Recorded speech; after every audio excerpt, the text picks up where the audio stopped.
The fear of the Western world is not actually just terrorism, but the Western world is currently haunted by the rapidly growing Islamic communities in several parts of the world.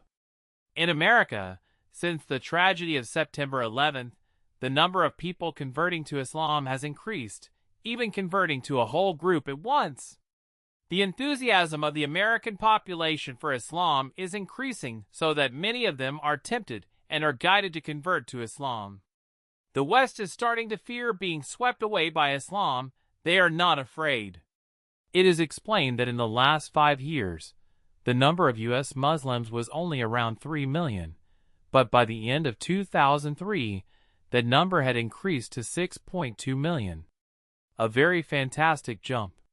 Similarly, in Australia, the last census in 1996 stated that there had been an increase in the Muslim population in Australia of up to 161% in the last 15 years, whereas the increase in the Australian population only reached 21.7% in the same period. The West was also shocked by the lively anti-Iraqi occupation demonstrations in London a year ago. At that time, Muslims from various provinces came, chartering planes, trains, buses, and private vehicles, filling London Square. All Western leaders were stunned to see the rapidly growing Muslim population in Western countries, and they were afraid, he continued. In fact, the UN postgraduate lecturer continued, several Muslim leaders in England became heads of regional parliaments, DPRD, in several provinces.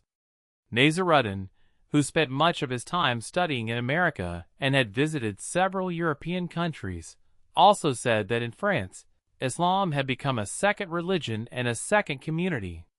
Seeing this phenomenon, some Westerners themselves were actually interested. Since the tragedy of September 11th, the eyes of the West have been opened. Islam is being studied seriously.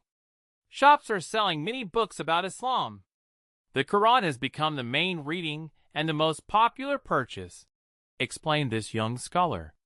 Religious activities are also rife. Since then, Eid al-Fitr has been included in the general calendar in America. However, he lamented the lack of moderate Islamic preachers in Western countries. Most of those who come there are preachers from the Middle East, while Asian countries like Indonesia and Malaysia don't do that.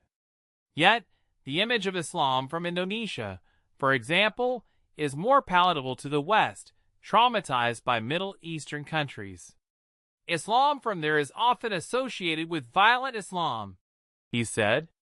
This, sometimes misunderstood, makes Islam frightening, even though Islam is a religion of peace.